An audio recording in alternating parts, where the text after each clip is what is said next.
अच्छा, हमारा जो ये टॉपिक है प्रिजर्वेशन ऑफ विसराज, विसराज के बारे में हम पहले पढ़ चुके हैं।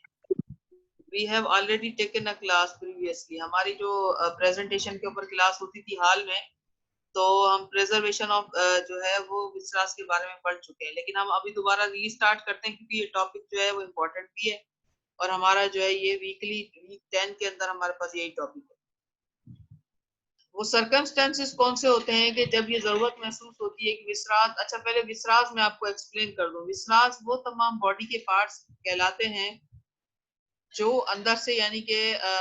वैक्यूम्ड होते हैं और उसके अंदर से बॉडी के जो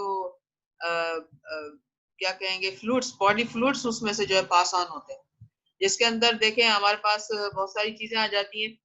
किडनीज आ जाते हैं उसके अंदर, हमारे पास तमाम जितनी इंटेस्टाइन है वो आ जाती है इसके अंदर, हार्ट आ जाता है, दिल, और हमारे पास जो है वो जिगर आ जाता है, इसमें लिवर, और ये सारी चीजें हमारी जो है वो बॉडी विसराज में आती है जिसके अंदर से बॉडी फ्लूइड्स पास होते हैं। और फिर बॉडी फ्लूइड्स ही खाली पास नहीं होते, वहां पर जो है उनकी फिल्ट्रेशन वगैरह और ये सारा प्रोसेस भी होता है। ठीक है, अच्छा अब आगे चलते हैं। हमारे पास सर्कमस्टेंसेस कौन से होते हैं? When the medical officer suspect the presence of poison by its smell और by one some other evidence while conducting autopsy. वैसे तो ऑटोप्सी के दरमियान भी काज ऑफ डेथ आइडेंटिफाई की जा सकती है, लेकिन whenever there is a doubt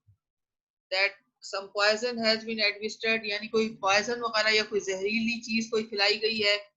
या कोई ऐसी मेडिसिन का इस्तेमाल किया गया है जिसकी वजह से बंदे की मौत हुई है, तो उस मेडिसिन को, उस पॉइजन को आइडेंटिफाई करने के लिए जो है वो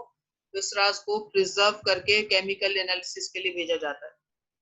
दूसरी कंडीशन ये हो सकती है when cause of death could not found out after a full autopsy and there is no natural disease और इंजरी। जब कभी ऐसी ऐसी जो है वो कंडीशन हो जाए कि ऑटोप्सी कंप्लीट कर ली, पूरे जिस्म को देख लिया, कोई इंजरी नहीं है, कोई डिजीज नहीं है, अंदर कोई किसी किस्म की कोई जो एविडेंस नहीं मिल रही कि बंदे की डेथ आखिर हुई तो हुई क्यों, ऐसी कंडीशंस के अंदर जो है वो विसराज जो है प्रिजर्व करके उसको केमिकल एनालिसिस के लिए भेजा जाता है ताकि आइडेंटिफाई किया जा सके कि आखिर क्या वजह थी जिसकी वजह से बंदे की मौत वाकई हो गई है। या फिर ऐसा हो कि बॉडीज अगर मिलती हैं, जैसे हमारे पास जो है वो लावारिस जो है वो बॉडीज मिलती हैं, या काफी टाइम के बाद किसी बंदे की बॉडी जो है फाइंड आउट होती है कहीं पर पड़ी हुई और वो डिकम्पोज कंडीशन में होती है, उसमें पता नहीं लग रहा होता कि इस बंदे की डेथ कैसे हुई, क्या हुआ, उसकी बॉडी में कौन से केमिकल्स की प्रेजेंस है। ऐसी सूरत हाल में भी बॉडी के विसराज जितना हो सके उसके पीसेस को लेके और उसको केमिकल के लिए भेजा जाता है। या फिर चौथी कंडीशन ये भी हो सकती है इन स्पॉट डेथ इन बर्न्स, यानी कि ऐसे केसेस हों जिसके अंदर किसी की मौत जो है वो जलने की वजह से वाकई हुई हो, यानी अगर किसी की बॉडी बर्न हो गई है और बर्न होने की वजह से जो है उसकी डेथ हुई है, तो वहां पर अगर कोई पेट्रोल या आर्सेनिक कोई या फिर ऐसा फ्लूइड जो कि बर्निंग फ्लूइड है उसको आइडेंटिफाई करने के लिए कि ऐसा तो नहीं कि इस इंसान को जलाकर जानबूझकर मारा गया हो, इस चीज को आइडेंटिफाई करने के लिए भी विसराज को प्रिजर्व करके और उसको केमिकल एनालिसिस के लिए भेजा जाता है। नंबर 5 ये when an investigation officer request सो, और इन्वेस्टिगेशन ऑफिसर मिसाल के तौर पर कोई ऐसी जो है उसके पास जो है एफआईआर आती है जिसके अंदर डाउट का शक का इजहार किया जाता है कि किसी इंसान की जो है मौत वो अननोन रीजंस की वजह से हुई है, या फिर जो है ये कहा जाता है कि इसको किसी ने जहर दिया है और लेकिन बज़ाहिर उसके अंदर ऐसा महसूस नहीं हो रहा होता, तो फिर इन्वेस्टिगेशन ऑफिसर को भी ये इख्तियार हासिल है कि वो मजिस्ट्रेट के पास एप्लीकेशन लेकर आए for the for order of preservation of viscera and sending them for chemical analysis. अब वो विसराज में क्या क्या चीजें भेजी जाती हैं, हम नेक्स्ट स्लाइड पे आ जाते हैं। अब विसराज के अंदर ये सारी चीजें आती है, इंटेस्टाइन आती है स्मॉल, स्टमक आता है, हमारे पास किडनी है, स्प्लीन आ जाती है और लिवर, और इसके अंदर जो है वो हार्ट को भी भेजा जाता है जहां पर अगर कोई हार्ट अटैक का या इस तरह का कोई डाउट हो तो। और ब्लड जो है, ब्लड बॉडी फ्लूइड्स में से ब्लड लिया जाता है और यूरिन का भी सैंपल लिया जा सकता है according to the condition of body. जो कंडीशन होगी, जैसे हालात होंगे, उसके मुताबिक जो है। अब जो रूटीन विसरास जो सेंड किए जाते हैं फॉर केमिकल, उसमें क्या होता है कि बॉटल 1 उसके अंदर स्टमक विद इट्स कंटेंट पूरा का पूरा जो है स्टमक ले लिया जाता है, उसके एंड्स को क्लोज करके, और बॉटल के अंदर उसको सील करके भेजा जाता है केमिकल के लिए। बॉटल 2 में क्या होता है कि half of each kidney and 5 जिसकी जो है वो, या फिर 500 ग्राम जो है लिवर का पीस किया जाता है, 500 ग्राम। और इनको दोनों चीजों को क्या किया जाता है कि सेव कर दिया जाता है।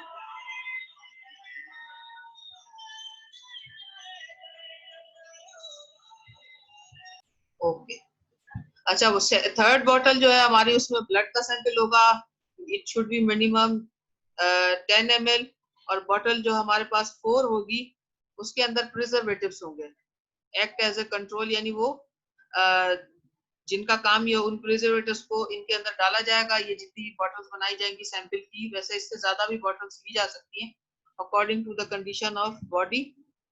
अच्छा, स्पेशल प्रिजर्वेटिव क्या होंगे, प्रिजर्वेशन होगी ये। liver is a most important tissue because it concentrate many substances। अच्छा, इसके अंदर जो है, क्योंकि जिगर के अंदर तमाम बॉडी फ्लूइड्स एंटर होते हैं, और फिर वहां से जो है उसके अंदर कुछ प्रिजर्व भी होते हैं, तो उसका एक पीस लिया जाता है। और हार्ट जो है, दिल, स्ट्रेकाइन और डिजिटल इसके लिए, यानी कि अगर कोई ये ऐसा कोई सब्सटेंसेस जो है वो डाउटफुल हो कि जनाब ये जो, अगर ऐसा कोई शक हो कि किसी किस्म का, कि कोई ऐसी दवाई दी गई है जिससे जो है वो बंदे को हार्ट अटैक हो गया है, तो फिर जो है ऐसी सूरत हाल में हार्ट का सैंपल भी जरूर जो है वो भेजा जाता है फॉर केमिकल एनालिसिस, ताकि पता चलाया जा सके कि क्या वाकई जो है वो वाकई यहाँ पर ऐसी कोई जो है दवाई दी गई है या नहीं। अच्छा, ब्रेन के अंदर क्या है कि न्यूरोटॉक्सिक पॉइजन्स, यानी ऐसे जिससे नशावर कोई ऐसी अगर चीज दी गई है जिससे कि बंदा नींद ही नींद में मौत हो वाक़ हो गई किसी बंदे की, या फिर ऐसे पॉइजन दिया गया है जिसका ताल्लुक जो है हमारे जो है न्यूरॉन्स के साथ है, या नर्वस सिस्टम के साथ है, इसमें अल्कलाइड्स होते हैं, तो उसके अंदर ब्रेन का सैंपल लिया जाएगा। और अदरवाइज जो है ब्रेन का सैंपल नहीं लिया जाता हर केस के अंदर। अदरवाइज जो लिया जाता है वो ज्यादातर क्या है कि स्टमक होता है, उसमें किडनीज होते हैं, इंटेस्टाइन होती है, और ये चीजें होती हैं। और इसके अलावा जो है ब्रेन का सैंपल हमेशा उस वक्त लिया जाता है जब ऐसा कोई डाउट क्रिएट हो जिसमें किसी किस्म के निशानात बॉडी पर फाइंड आउट नहीं हो पाते, और फिर जो है वो डाउटफुल हो डेथ, तो फिर जो है ये शक होता है कि जनाब कोई इस तरह का कोई टॉक्सिक एजेंट है जिसका ताल्लुक जो है नर्वस सिस्टम के साथ है, तब ब्रेन का सैंपल लिया जाता है। अब अगर बाइल की बात करें, बाइल जो ली जाती है नार्कोटिक्स ड्रग्स के लिए, कोकेन या फिर इस तरह की जो ट्रैंकुलाइजर्स हो गए, या नशावर जो हमारे पास सब्सटेंसेस हैं जिनकी प्रॉपर्टीज में जो है वो इंटॉक्सिकेशन होती है, उनके टेस्ट के लिए जो है वो बाइल को लिया जाता है। अच्छा, लंग्स, अगर किसी की मौत जो है वो जहरीली गैस की वजह से वाकई हुई है तो फिर लंग्स को लिया जाएगा। जिसमें गैसियस पॉइजन्स है, उसमें अल्कोहल भी हो सकती है, क्लोरोफॉर्म वगैरह का इस्तेमाल भी हो सकता है, या कार्बन मोनोऑक्साइड से, या किसी ऐसी गैस से अगर किसी की मौत वाकई हो जाए जो जहरीली हो, तो तब लिया जाएगा। अच्छा, अब वाइट्रियस ह्यूमर जो है, इसको आप पढ़ लीजिएगा, ठीक है, इसको आप छोड़ देते हैं। फिर बोन है आर्सेनिक या फिर एंटीमनी थीलियम, इस तरह के जो जहर होते हैं उनको जो है वो आइडेंटिफाई करने के लिए हड्डियों के पीस लिए जाते हैं, अदरवाइज जो हड्डियों को नहीं भेजा जाता। अच्छा, in case of a lady abortion वगैरह का अगर केस हो तो फिर उसके अंदर जो है यूट्रस वगैरह को भी सेंड किया जा सकता है। आगे चलते हैं। स्किन के अंदर क्या है कि हाइपोडर्मिक इंजेक्शन अगर हो, या स्नेक बाइट का केस हो, या फिर कोरोसिव, यानी कि अगर किसी जहरीले जानवर के काटने का केस हो लेकिन उसमें मौत वाकई हो जाती है, तो फिर स्किन के पीसेस को लिया जा सकता है, लेकिन स्किन का वो पीस लिया जाएगा जहां पर वो निशानात मौजूद होंगे। या जहां पर ऐसे साइंस हो जहां पर कोई किसी किस्म के पैचेस वगैरह हो, वो पीस लेकर के मैकेनिकल के लिए भेजा जा सकता है। अच्छा, हेयर और नेल्स भी उस वक्त भेजे जाएंगे जब मेटालिक पॉइजन का केस हो, अदरवाइज हेयर्स और नेल्स नहीं भेजे जाते। स्पाइनल कार्ड तब भेजी जाएगी जब स्ट्रेकेनाइन पॉइजनिंग यानी कि रीढ़ की हड्डी के अंदर किसी किस्म का कोई इंजेक्ट करके या कोई किसी किस्म का ऐसा सब्सटेंस अंदर एंटर किया गया हो जिससे मौत वाकई हुई हो, तो तब लिया जाएगा उसको। लेकिन उसका भी वो हिस्सा लिया जाएगा स्पाइनल कॉर्ड का जहां पर वो इंजेक्शन की या फिर कोई अगर कोई पॉइंटेड किसी सब जो है वो उसको इस्तेमाल किया गया है वेपन को, उस पॉइंटेड वेपन का जहां पर निशान मौजूद होगा, वो उस चीज को जो है वो लेकर वहां से उस पीस को भेजा जा सकता है। और जो सेरिब्रल है,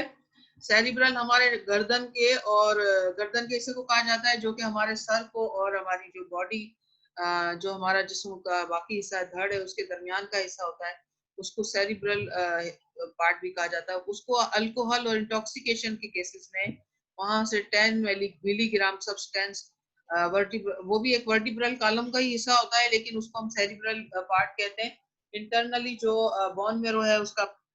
फ्लूइड तकरीबन 10 मिलीग्राम लेकर सेंड किया जा सकता है। और यूरिन जो है, यूरिन का सैंपल नार्कोटिक्स के केसेस में और बॉडी फैट्स वगैरह जो है, या जिसे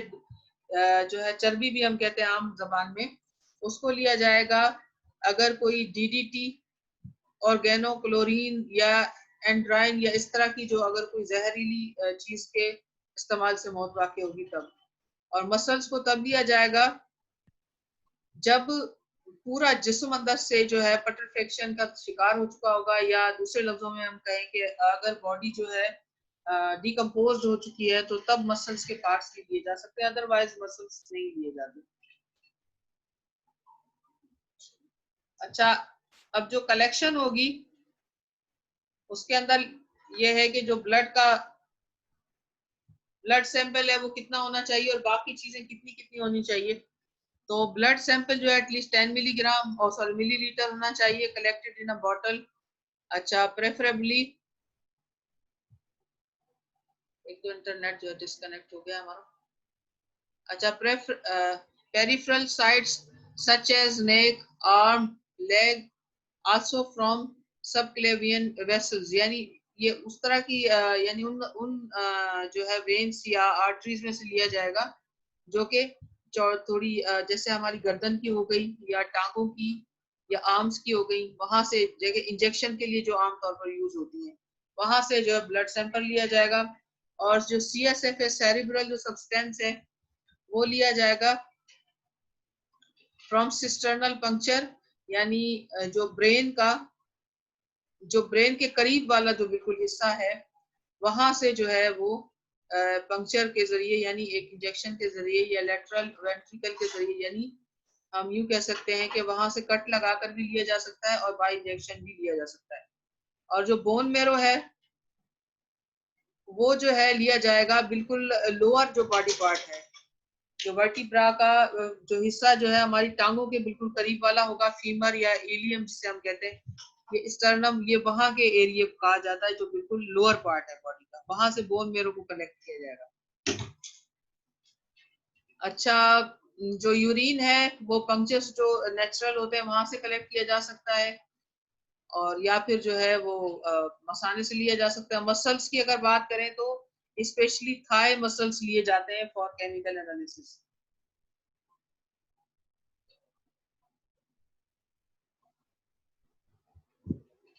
बोन्स बोन्स जो होंगी वो 200 ग्राम, या फिर अगर पीस होगा तो कम से कम 10 सेंटीमीटर का होना चाहिए, conventionally from shaft of femur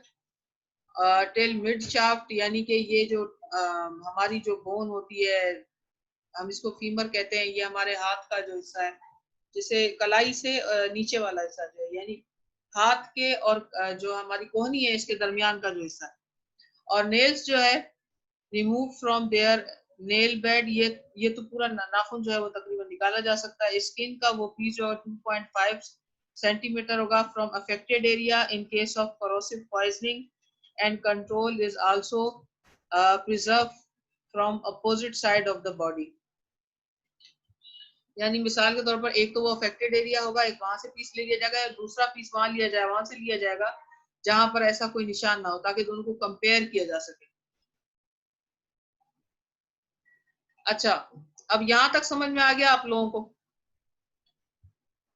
अगर यहाँ तक समझ में आ गया तो हम नेक्स्ट क्लास। जी जी मैम, ये पूरा प्रोसीजर जी जी जो है प्रिजर्वेशन। जी जी आपकी आवाज थोड़ी जो है वो गायब हो गई बीच में से। मैम, ये पूछना चाह रहा हूँ कि ये ऑटोप्सी हो जाने के बाद ही ये प्रोसीजर फॉलो किया जाता है? देखो, ऑटोप्सी के दरमियान ही होगा ये। एक्चुअली क्या है कि जब ऑटोप्सी की और पता नहीं लग सका, या फिर अगर कोई बॉडी ऐसी मिली है जिसकी ऑटोप्सी हो ही नहीं सकती है, जो बिल्कुल डिकम्पोज्ड है, या फिर जो है वो जहर जो पॉइजन एडमिनिस्ट्रेशन का कोई ऐसा मैटर है जिसके अंदर जो है वो बिल्कुल क्लियर बात है ये कि इस बंदे को जहर दिया गया है। और ये, लेकिन देखिए एक चीज तो देखकर फिजिकली आपको आइडेंटिफाई हो रही है, लेकिन जब तक कि उसका हमारे पास प्रूफ नहीं होगा, एक हमारे पास जब तक के जो है वो किसी एक्सपर्ट का ओपिनियन नहीं होगा, हम उसको कोर्ट में प्रूव नहीं कर सकते उस बात को। इसी वजह से ऑटोप्सी और केमिकल एग्जामिनेशन के लिए विश्वास को सेंड किया जाता है। ठीक है, मैं कह रही हूँ कि यहाँ तक हम स्टॉप कर लेते हैं, फिर नेक्स्ट क्लास में भले हम कंटिन्यू करें यहाँ से, अगर आप लोग कहें तो। नहीं तो आज भी हो सकता है वैसे ये कंप्लीट हमारा टॉपिक, तो जैसे आप लोग बोलें। अब हमारी जो नेक्स्ट क्लास होगी, हम बी सेक्शन और ए सेक्शन की एक साथ ले लेंगे, और जो हमारी A section sorry B section की जो हमारी रिसर्च मेथोडोलॉजी की क्लास है, वो हम जब हमारी जो है एंड की क्लासेस होंगी, जैसे फ्राइडे और थर्सडे, उस वक्त जो है बी सेक्शन के साथ हमारी जो मतलब अलग से जो क्लास होगी उसमें पढ़ेंगे। क्योंकि ये जो बी से ए सेक्शन की जो क्लास है वो हमारे साथ आज है और शायद कल है। ए सेक्शन साथ कितनी क्लासेस है हमारी भाई? हकनवाज, अभी आप हैं मौजूद? जी मैम। हकनवाज, कने क्लासेस हैं पांच?